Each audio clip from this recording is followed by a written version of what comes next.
Hello students, how are you all. Welcome back on my channel chemistry classes by Divya Khanna. देखिए, हम लोग last time discussion कर रहे थे कंडक्टिविटी की दो टाइप्स को हमने डिस्कस किया था, molar conductivity and equivalent conductivity. आज सबसे पहले हम उनकी यूनिट्स को डिराइव कर लेते हैं और उसके बाद उसी से रिलेटेड हम अपने एनसीईआरटी के न्यूमेरिकल्स को सोल्व करेंगे। देखिए, यूनिट्स की जहाँ तक बात करते हैं तो यूनिट्स कहाँ से डिराइव होती हैं? फॉर्मूले से ही डिराइव होती हैं। तो मोलर कंडक्टिविटी की यूनिट्स की अगर मैं बात करूँ तो what is molar conductivity? Cap M is equal to kappa into 1000 upon capital M. Here kappa is the conductivity and capital M is the molarity. तो मोलैरिटी क्या होती है? Molarity is basically moles per litre, लेकिन यहाँ पे ऊपर मैंने 1000 लगा रखा है। इट मीन्स मैंने क्या ले रखा है? यहाँ पे मिलीलीटर ले रखा है। मिलीलीटर की टर्म्स में मैं इसको डिफाइन कर रही हूँ। तो देखिए, यूनिट्स की जब मुझे इसकी यूनिट फाइंड करनी है लेफ्ट साइड वाले की, तो राइट साइड वालों की यूनिट्स मुझे पता होना चाहिए। तो देखिए, यूनिट्स कंडक्टिविटी की यूनिट क्या होती है? साइमन सेंटीमीटर इनवर्स या मीटर इनवर्स भी बोल सकते हैं। ठीक है, मैंने यहाँ पे साइमन यूनिट का यूज किया। साइमन सेंटीमीटर इनवर्स हो गई इसकी, upon capital M is molarity. Molarity की देखिए क्या होती है?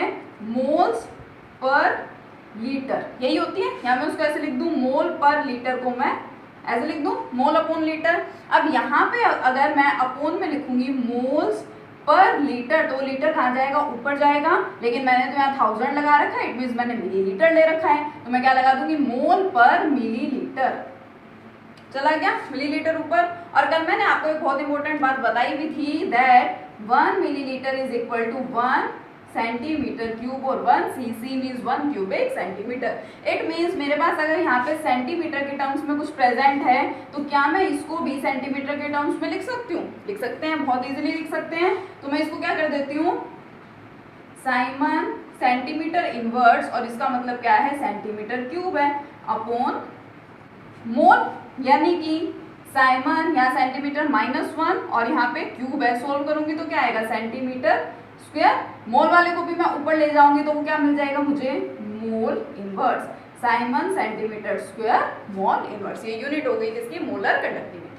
ठीक है, सिंपली आप यूनिट को लर्न कर सकते हैं कि Simon centimetre square mole inverse होती है। डायरेक्टली अगर आप बाय चांस भूल भी जाते हैं इन एनी केस, तो आप इसको बहुत इजीली यहाँ से डिराइव भी कर सकते हैं। काफी इंपॉर्टेंट है, एक नंबर में पूछ ली जाती है। कॉम्पिटिटिव एग्जाम्स में तो कई बार सिर्फ ये यूनिट ही पूछ ली जाती है। ठीक है, और अपने जो सीबीएसई बोर्ड है उसके अंदर भी 1 मार्क्स के अंदर यूनिट्स पूछी जाती हैं, तो थोड़ा अच्छे से इसको ध्यान दीजिए। और इसी तरह से देखिए, अगर मैं बात करूँ इक्विवेलेंट कंडक्टिविटी की, तो कल मैंने आपको क्या कहा था कि equivalent conductivity is similar to molar conductivity. बस डिफरेंस कहाँ पे था? यहाँ हम ले रहे थे cap equivalent equal to kappa into 1000 upon, molar वाले केस में मोलैरिटी थी, तो यहाँ पे क्या था? कैपिटल एन, यानी कि नॉर्मेलिटी। और नॉर्मेलिटी को हम मेजर करते हैं किसमें? इक्विवेलेंट्स की टर्म में मेजर करते हैं। तो इसलिए अगर मैं इसकी यूनिट डिराइव करना चाहूँ तो सेम इसी तरीके से इसका डेरिवेशन हो जाएगा। डिफरेंस कहाँ पे आएगा? सिर्फ देखिए, साइमन सेंटीमीटर स्क्वायर आपको मिलेगा एज इट इज। यहाँ पे मोल इनवर्स है क्योंकि मोलैरिटी की बात कर रही हूँ, यहाँ नॉर्मेलिटी की बात कर रहे हैं, तो यहाँ पे क्या आ जाएगा? Equivalent inverse. तो ये यूनिट हो गई दोनों, ये मोलर कंडक्टिविटी की और ये इक्विवेलेंट कंडक्टिविटी की। तो यूनिट्स को बहुत अच्छे से आप लोग याद कर लीजिएगा। ठीक है, देख लीजिए इसको अच्छे से।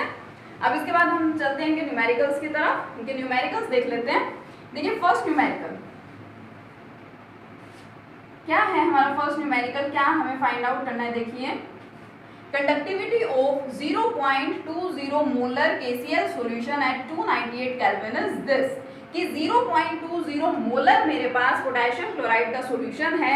Temperature condition is 298 kelvin here and we have to calculate its molar conductivity. तो देखिए, मुझे गिवन क्या क्या है? Conductivity of 0.20 molar KCl solution. Molar means क्या दे रखा है? मोलैरिटी गिवन है मुझे यहाँ पे।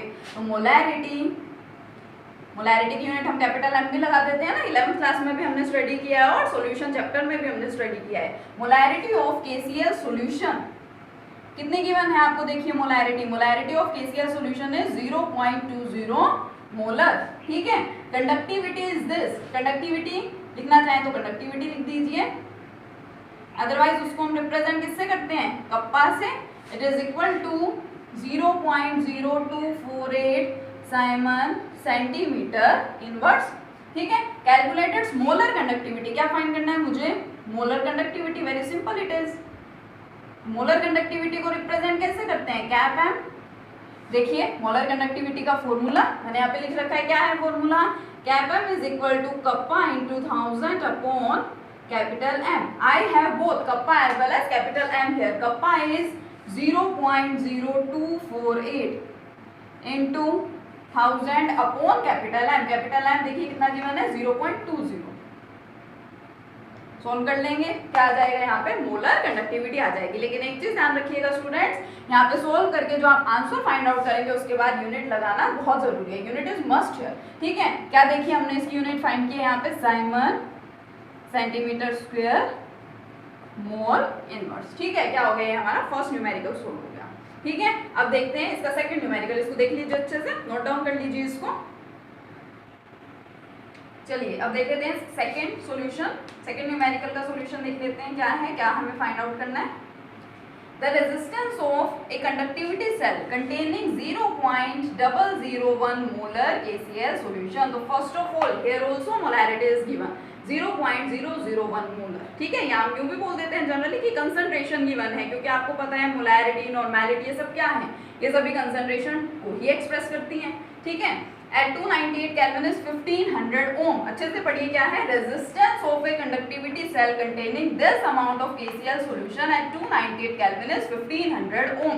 एक कंडक्टिविटी सेल है जिसके अंदर 0.001 मोलर KCl सॉल्यूशन प्रेजेंट है, उसकी रेजिस्टेंस आपको गिवन है, उसका रेजिस्टेंस कितना है, 1500 ओम, 1500 ओम, ठीक है। और क्या है, कंसंट्रेशन, कंसंट्रेशन भी हमें गिवन है मोलैरिटी के टर्म्स में।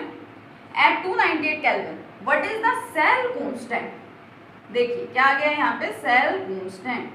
What is the cell constant if the conductivity of 0.001। Students मैं आपको एक बार यहाँ पे बोलना चाहूंगी, इसको अच्छे से आप ध्यान दीजिएगा।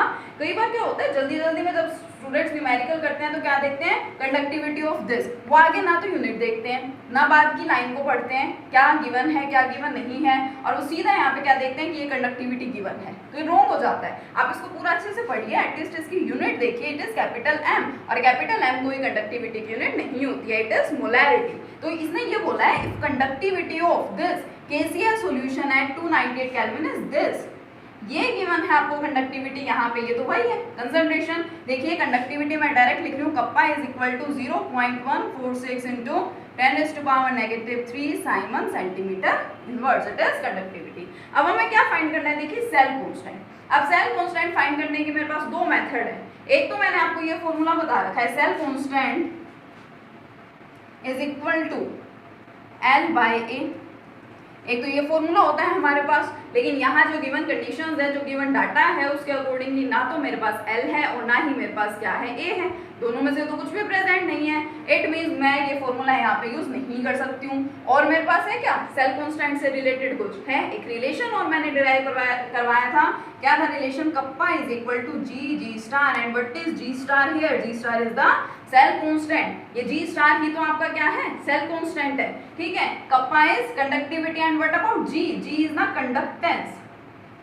अब आप बोलेंगे कि हमको तो कंडक्टेंस भी गिवन नहीं है, क्या फाइंड करना है हमें, सेल कांस्टेंट फाइंड करना है। कंडक्टिविटी तो चलिए ठीक है हमें दे रखी है, but you will say we also don't have conductance, conductance भी हमारे पास नहीं है। तो डियर स्टूडेंट्स देखिए, हियर रेजिस्टेंस इज गिवन, क्या दे रखा है वहां पे, रेजिस्टेंस, और हमने पढ़ा है conductance means G is the inverse of resistance. तो अगर मेरे पास रेजिस्टेंस है तो क्या मैं यहाँ से कंडक्टेंस फाइंड आउट नहीं कर सकती, कर सकती हूँ। क्या मिल जाएगी कंडक्टेंस मुझे, 1/1500, ठीक है, ओम इनवर्स या महो या फिर साइमन इसकी यूनिट, ठीक है। यहाँ कंडक्टिविटी आपको साइमन के टर्म्स में गिवन है, तो बेटर है इसको आप साइमन ही लिख दें, ठीक है। तो यहाँ से इसको यही सोल्व करना चाहे तो सोल्व भी कर सकते हैं, अदरवाइज कोई कंपल्शन नहीं है, आप बाद में भी इसको सोल्व कर दीजिएगा, ठीक है। यहाँ से आपको सेल कांस्टेंट फाइंड करना है, तो cell constant will comes out to be equal to kappa upon G, यही होगा। यहाँ से ये फाइंड करना है तो ये इसके अपोन में जाना है, कप्पा अपॉन G। कप्पा की वैल्यू क्या है, देखिए 0.146 into 10⁻³ G is conductance, conductance क्या मिला मुझे, 1/1500, 1/1500, ठीक है। सॉल्व करेंगे यहाँ से क्या मिल जाएगा मुझे, सेल कांस्टेंट। ठीक है, तो सेल कांस्टेंट अगर आपसे पूछा जा रहा है तो आप देखिए आपके पास दो सिंपल से फॉर्मूलाज हैं। एक आपके पास ये वाला फॉर्मूला है L/A वाला, L और A से रिलेटेड कुछ भी गिवन आपको नहीं था। ठीक है, तो मैंने क्या किया, मैंने इस रिलेशन का यूज कर लिया, यहाँ से आपको सेल कांस्टेंट मिल जाएगा, कुछ फर्क नहीं पड़ता। ठीक है, रेजिस्टेंस है, कंडक्टेंस रेजिस्टेंस का इनवर्स होता है, तो आप यहाँ से कंडक्टेंस फाइंड कर सकते हैं। ठीक है, तो ये आपके एनसीईआरटी के न्यूमेरिकल्स थे। आप लोग इस टाइप से न्यूमेरिकल्स करके देखेंगे।